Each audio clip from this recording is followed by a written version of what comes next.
Good morning. Welcome, everyone. Happy Monday, day before 4th of July. I know everyone's excited. Thank you so much for joining us for this introductory press conference for our new superintendent, Dr. Miriam Yarbrough. I'm just going to share a little bit about what's going to happen this morning. My name is Boyende Onijala, and I'm the Director of Communications and Community Engagement. So, of course, we're all here to hear from Dr. Yarbrough, but before she takes the mic and the podium, Board Chair Jane Lichter is going to offer some remarks. Dr. Yarbrough is going to speak really to the transition, her work around the key priorities, responding to the urgent needs of Team BCPS, and then she'll also share some remarks about our recruitment and retention efforts. She's going to invite County Council Chairman Julian Jones up to the podium to offer some remarks. And then, of course, our County Executive, good morning, sir. Thank you for joining us. We'll also offer some remarks. Once everyone's done talking, I'll come back up and open it up to the question and answer portion of this morning. I'll walk around with a microphone. Just raise your hand and I will be glad to come over to you and have you ask your question. And then, of course, we'll wrap everything up by 11 o'clock. So I think I've covered all of our important information, housekeeping items. And so we're going to get started. And I would like to welcome Board Chair Jane Lichter. Thank you. I'll stand on my tippy toes. So good morning, and thank you everyone for joining us. My name is Jane Lichter, and I am Chair of the BCPS Board of Education. As Dr. Yarbrough begins her tenure as BCPS Superintendent today, we believe that it is so important for members of the BCPS community to hear directly from the board and our new superintendent on the important work in front of us and the steps we will take together to move the system forward. We know our system is facing many challenges. They are real, they are complex issues, and they're facing public education and schools across this nation. Nevertheless, we believe in Dr. Yarbrough's leadership, and we want to assure the Team BCPS community that the board fully supports Dr. Yarbrough as she begins and takes the helm and begins the immediate strategic action on behalf of our 111,000 students. This urgent work requires that we all come together, parents, staff, students, and stakeholders alike, and we work in partnership to achieve the shared vision of excellence for our system, students, and staff. The Board of Ed is looking forward to working closely with Dr. Yarbrough to build upon the strengths of the system and to ensure that all BCPS students are able to reach their highest potential. I am excited and thrilled to invite Dr. Yarbrough now to the podium to provide remarks on her transition and the work ahead. Thank you, everyone, for being here.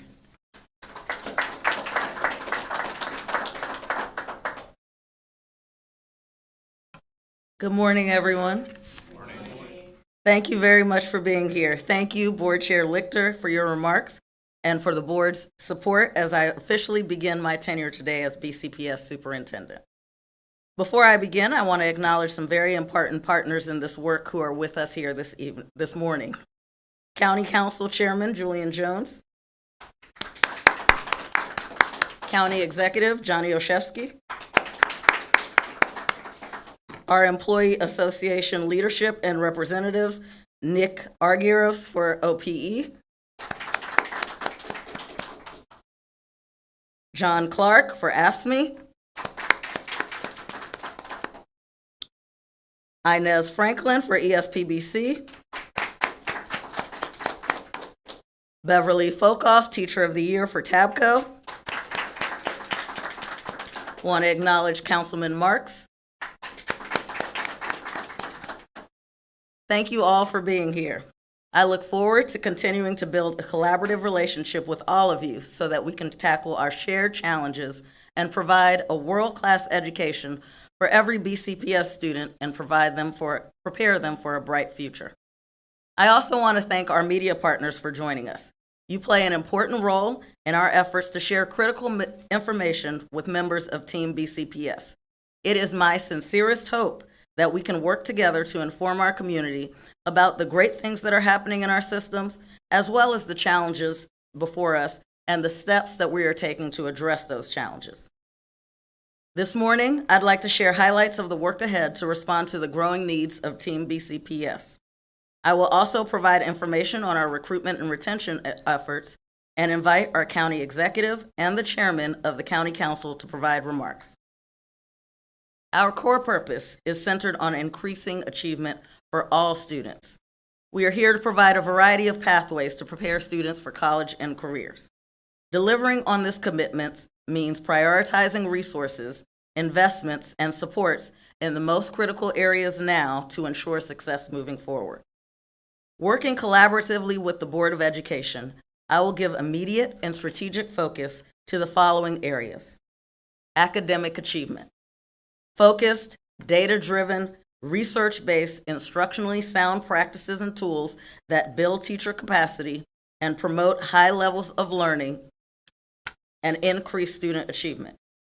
This includes, in all core subject areas, reviewing our school year 2022 and 2023 data and identifying specific trends in student performance on assessed standards, revising and/or creating lessons and formative assessments based on identified needs, and implementing new literacy curriculum professional development for all of our elementary teachers.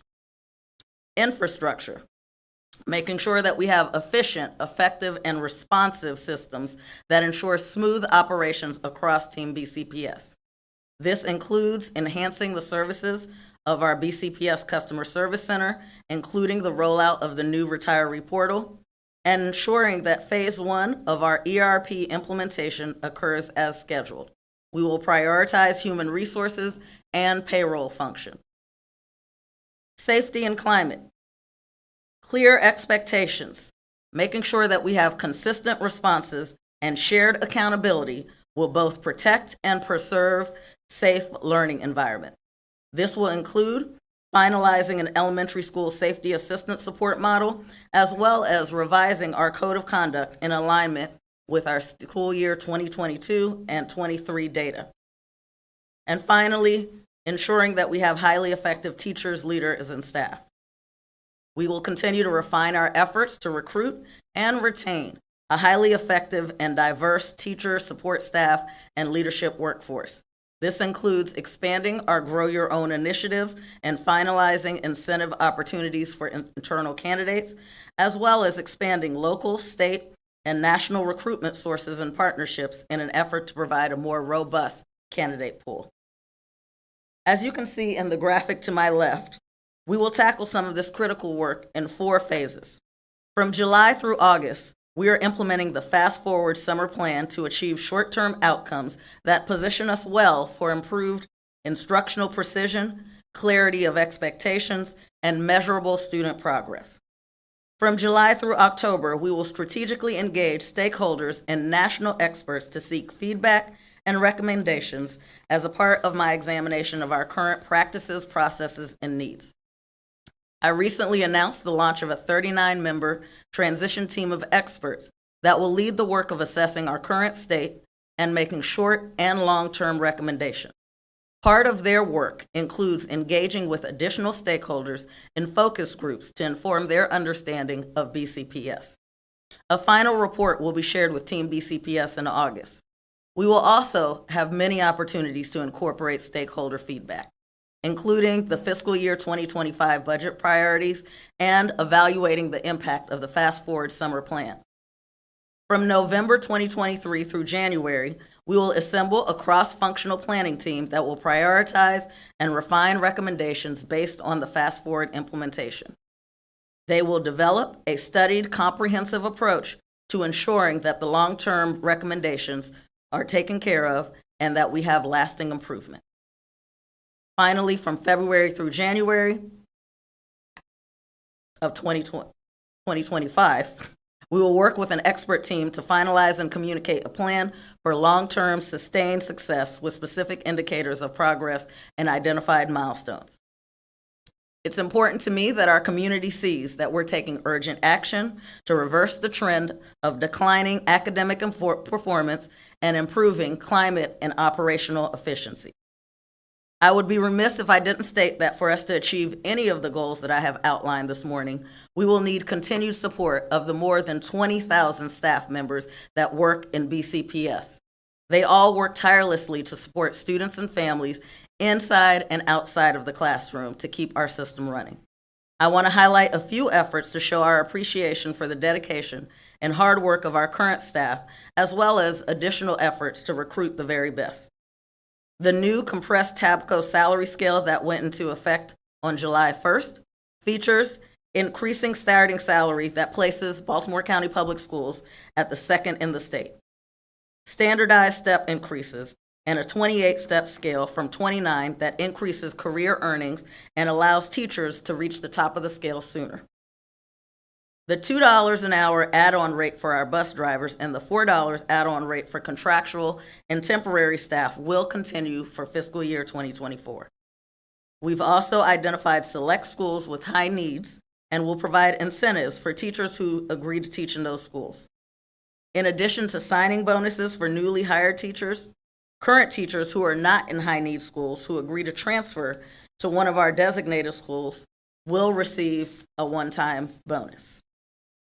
Special educators who elect to join Team BCPS, as well as current BCPS general educators with special education certification who apply to fill a special education vacancy at any school, will receive a $3,000 signing bonus at the culmination of their first year of teaching.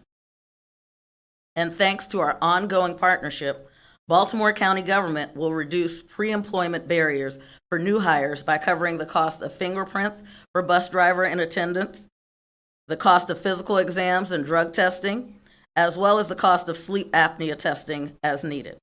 We launched this effort together at the end of 2021 and are so grateful to the County Council and the County Executive for their commitment to our school system and supporting and funding initiatives that help us to recruit, retain, and recognize our employees. At this time, I would like to invite Chairman Jones to the podium to offer some remarks. Following Chairman Jones, our County Executive will also provide some remarks. Thank you.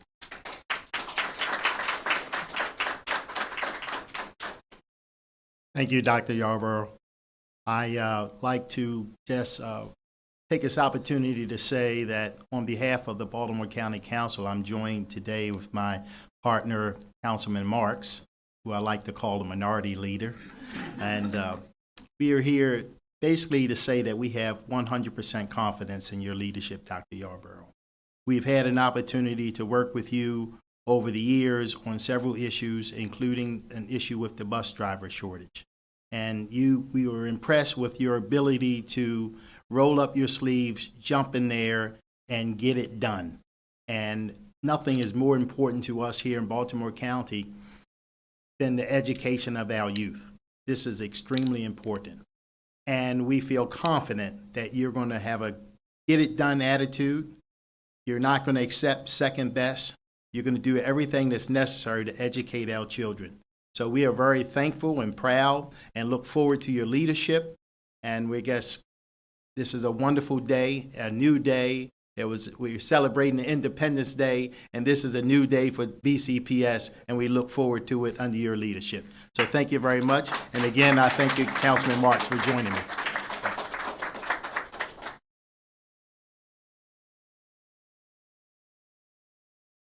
Good morning.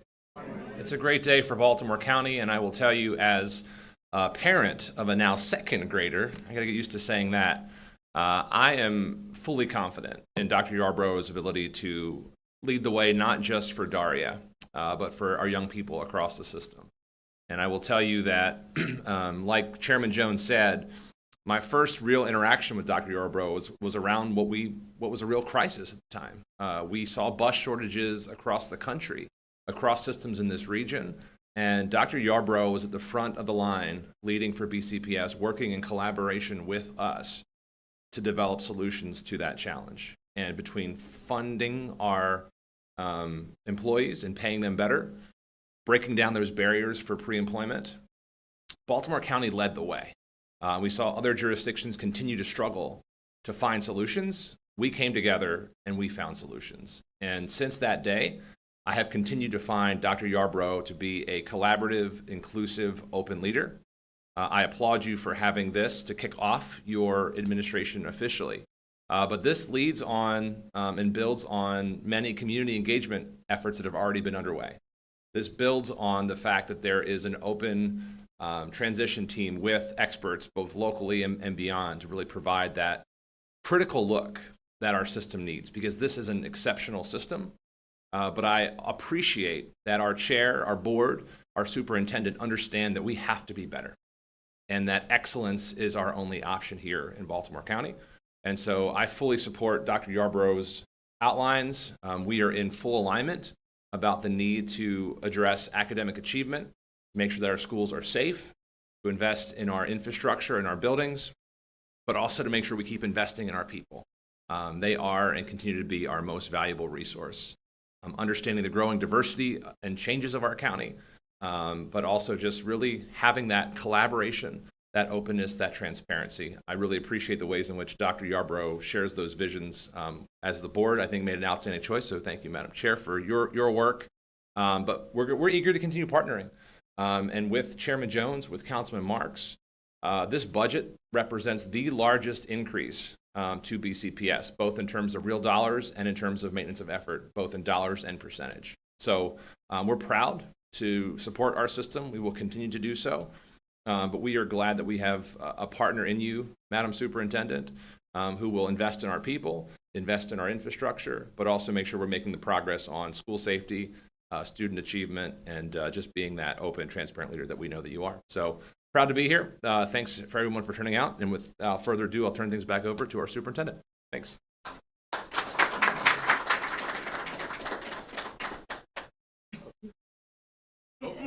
Sorry. That's okay. All right, we are going to transition into our question and answer period. I just ask that you state very clearly who your question is for so they can come up to the podium, and I will walk around with the mic. So whoever's hand goes up first will be our first question. Yes, all right, I saw Chris. Do you want to go up to the podium? Oh, do I go? Oh, No, it's fine. this is for Dr. Yarbrough. I can give you a chance to get up there. The ESSER funds, as you know, are running out if they haven't ran out already, which I know makes for a difficult budget season. Have conversations or plans or steps been discussed on how to save things that those ESSER funds paid for, like those 15 extra minutes at the end of the school day? So thank you for that question, and absolutely conversations have started. When our county executive talked about partnering, one of the ways that we've partnered throughout this year has been on the FY24 budget. And one of the charges that his administration has for us as a school system is to make sure that we're being fiscally responsible and that we are thinking about those funding cliffs. And so those conversations have started for several months. We've identified areas and opportunities where we can move things over and transition. There are opportunities, of course, when we through natural attrition to account for some of those positions, but making sure that we're in the best possible place so we can mitigate the impact of the funding cliff when those funds do end. While we are very grateful for the generous funding that we receive, we know that the entire county needs those funds. So we all have to come together to identify, what are the specific steps that we're going to take. And so we started that work, collaboratively across agencies, but also within departments. And part of our next steps, after meeting with the Board of Education in terms of identifying our budget priorities, will be to dig a little deeper into what that means and what we need to do as a school system to make sure that we're prepared.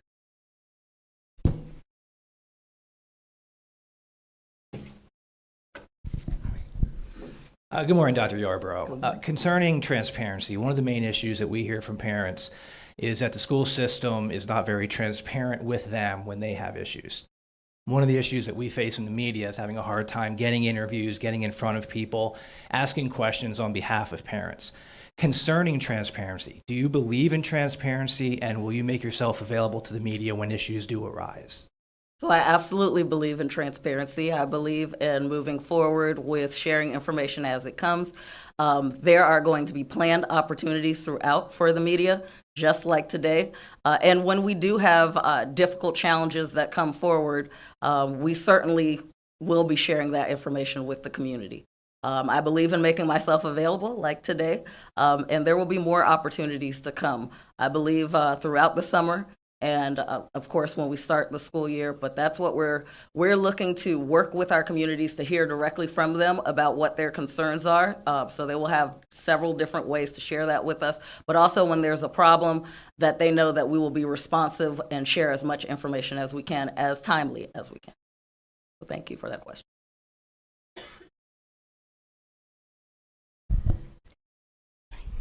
Hello, Dr. Yarbrough. Do you plan to continue the work of the Compass 8-year plan, and if so, what's next?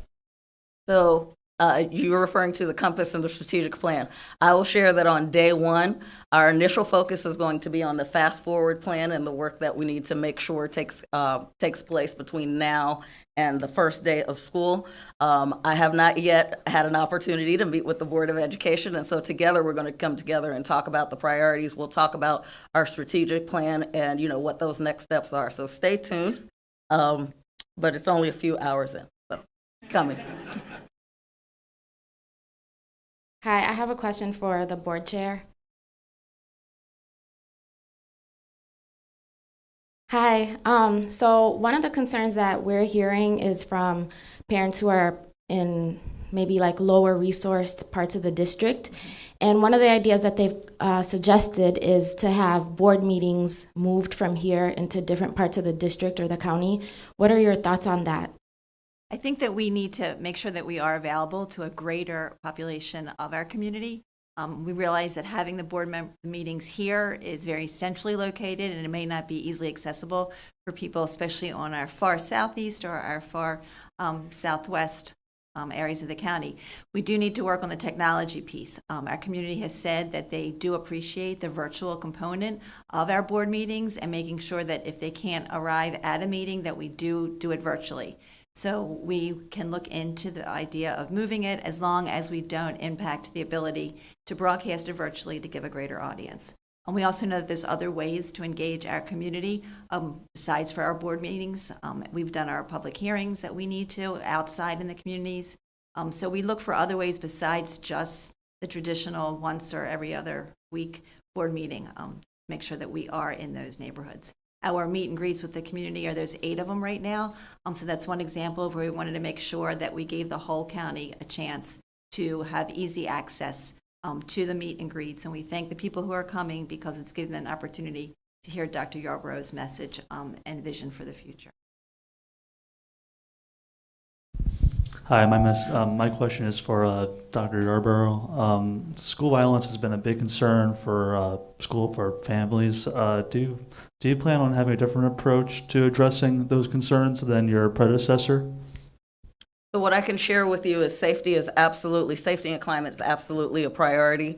Some of the conversations that we're having and actions that we will likely announce before the first day of school deal with both a technical approach in terms of leveraging technology for a layered approach to safety, as well as some revisions and updates to things like the code of conduct, making sure that our consequences are in alignment with the infractions, making sure that we also are providing opportunities for families and caregivers to have a deeper understanding of what our code of conduct is, what are the expectations, what resources are available, as well as mutual accountability in terms of when there is an infraction that occurs that causes a major disruption in a school community, really working with our partners for what options exist and making sure that we are consistent in terms of how we're applying those consequences. Thank you. Questions for Ms. Lichter. Do you know when the new school board member will start or when that will be announced? No, do you? So, no, we do know that the names have been submitted to the governor's office and we're waiting for board member number 12. So, and then we will be officially a full board at that. But if you find out, do let us know.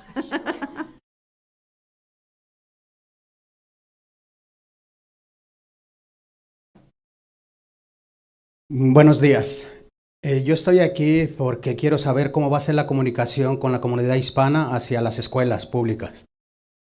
Good morning. My presence here is to find out how will your communication with the Hispanic communities and other language communities is going to be in this new term. Y también sabemos que hay un problema con los maestros. Yo creo que lo que está pasando es de que no estamos valorando el trabajo de ellos y sabemos que ellos están preparando a nuestros hijos para ser el futuro de Estados Unidos. Y yo creo que lo estamos minimizando el trabajo que ellos hacen con nuestros hijos. Yo lo veo en mi hija, que ella progresa muchísimo porque recibe las terapias. Pero si no la recibe ella, simplemente no va a progresar. Y estoy preocupado por eso.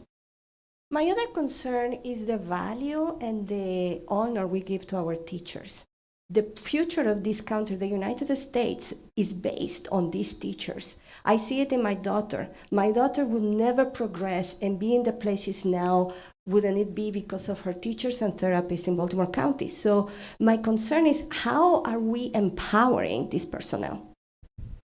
So two great questions. In terms of your first question and outreach, Ms. Harden is sitting right there, one of our new staff members, bilingual communications.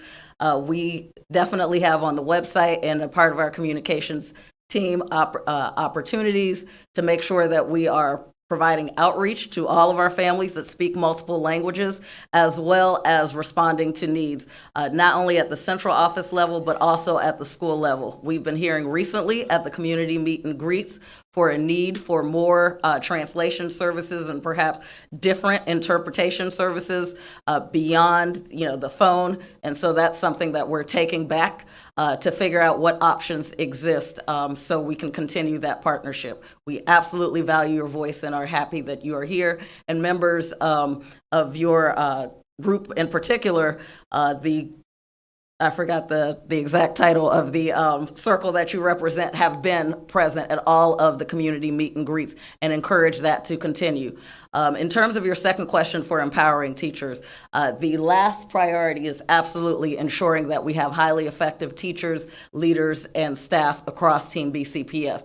So part of that are those recruitment efforts that you've heard about, and that's where compensation comes in, incentivizing positions comes in.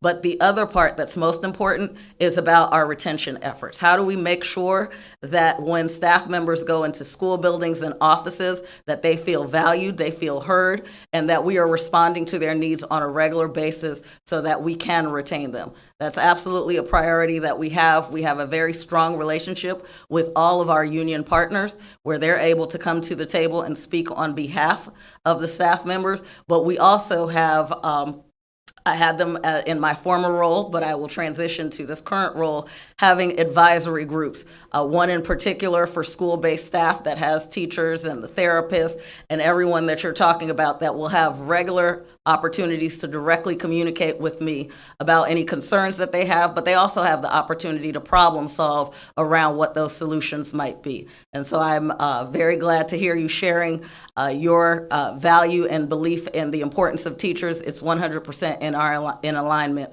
with our mission, vision, and values moving forward. Thank you.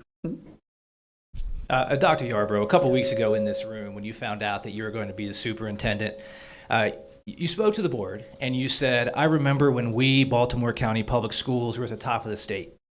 It is my intention to get back to the top of the state and the nation. And your very first priority is academic achievement, and we know 8% of 8th graders in the county are proficient in math. Graduation rates are lower now than they were 10 years ago. In your opinion, what happened? What mistakes were made? And as superintendent, what have you learned from them that you can use moving forward? So thank you for that question. I don't know that I could speak to you to say what mistakes were made over the last 10 years. We have declining performance when you analyze it for 10 to 12 years, and it wouldn't be fair for me to, make those kinds of statements because I have not been back for the last 10 to 12 years.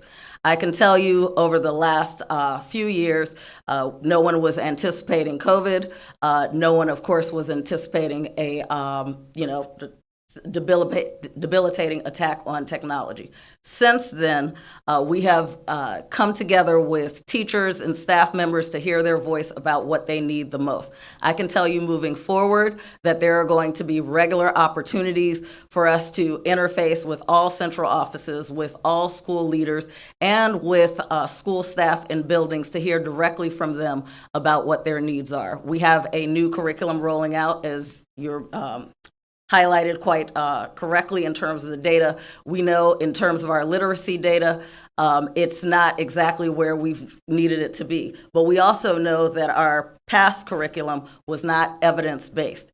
And so with the approval of the board over the last few meetings, we now are able to bring in new curriculum for elementary school students really focused on literacy and really expand all of our professional learning to ensure that the science of reading is implemented across schools.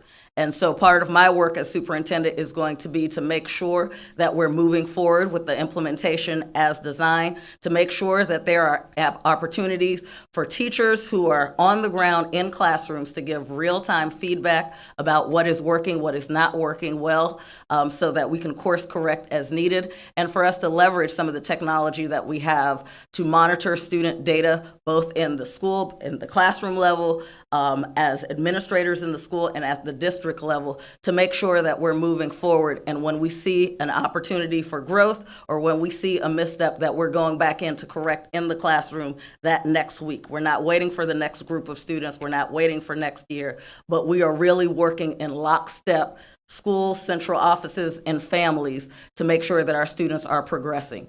I look forward to sharing much more details about what our plans to improve academics will look like in the coming weeks. Again, I'm going to meet with the Board of Education, make sure we're all on the same page, meet with everyone who's working across offices, and then I assure you I will be back to share more details.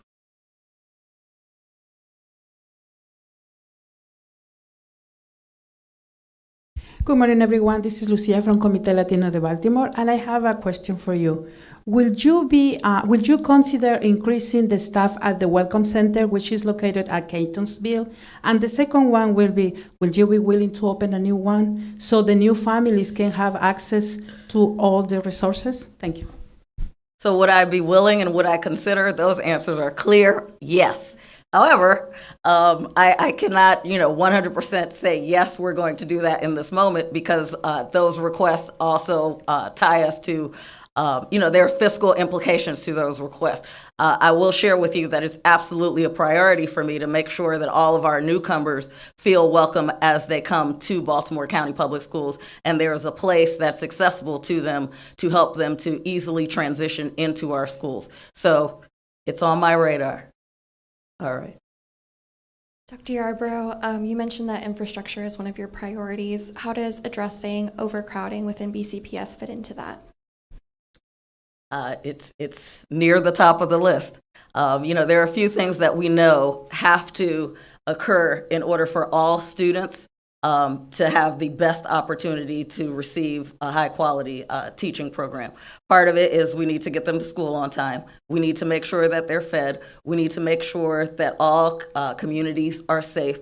But we also need to make sure that the environment within the school is as comfortable as possible. And so we're having conversations with the team as we talk about overcrowding and as we look at our capital projects moving forward about perhaps taking a more systematic approach to addressing overcrowding. Certainly, we're going to use boundary studies moving forward, as well as other short-term strategies. But we are looking at making sure that all voices are at the table, that we are providing for all areas of Team BCPS great facilities. We're continuing our great partnership with our county executive as well as the state as our funding sources, but our funding partners, I should say, please excuse that. But we want to make sure that they had a joke up here. But we definitely want to make sure that our students are not in crowded spaces. So more information to come on what that might look like. We want to hear from all voices as we move forward in our boundary studies. We want to make sure that we are also incorporating some of the feedback that we've heard most recently in terms of how we communicate about boundary studies and how we ensure that every step that we're moving along the way, that there's clear and open communication to our communities. I have a question for the board chair. So a few weeks before Dr. Yarbrough was picked as superintendent, the public was made aware of a wrongful termination lawsuit that was filed by a former high-level official in Baltimore County Schools. And we know that previous superintendents, Dallas Dance went to jail. Verlita White had ethical issues that inhibited their ability to properly do the job. Do you have any fears that as this lawsuit moves forward, that it could inhibit Dr. Yarbrough's ability to do her job as superintendent? No, and I can't speak to a pending litigation, but I don't have any fears about the process, the results, the outcome, and affecting Dr. Yarbrough's further work in our system.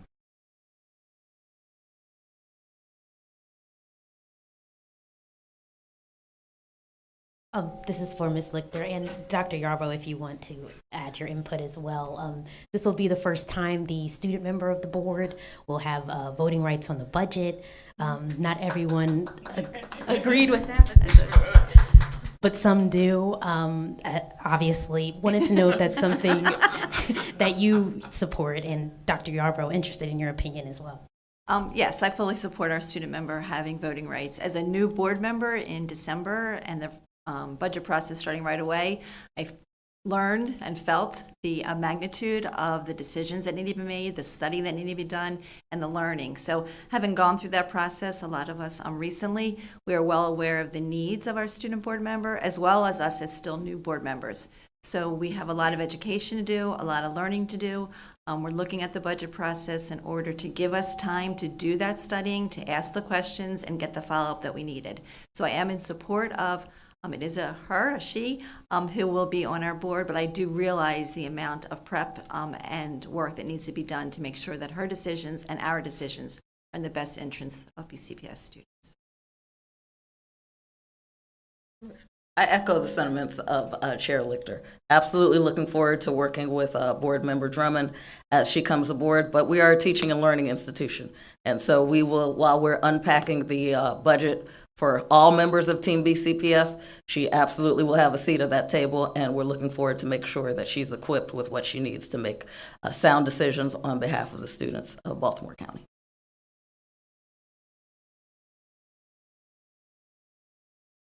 As there are no other hands up, I think it's safe to say thank you, Dr. Yarbrough. Thank you to our county executive, Chairman Julian Jones, and Board Chair Lichter. As Dr. Yarbrough stated, there are going to be many opportunities for her to engage with Team BCPS, with our media partners as well. And we just want to thank you for your time this morning as she begins her first official business day as Superintendent of BCPS. And we appreciate all of you coming out this morning. If you have any additional questions, I'll be available in the back of the room. I'm happy to connect you with further resources. So thank you. Have a wonderful day, and happy 4th of July.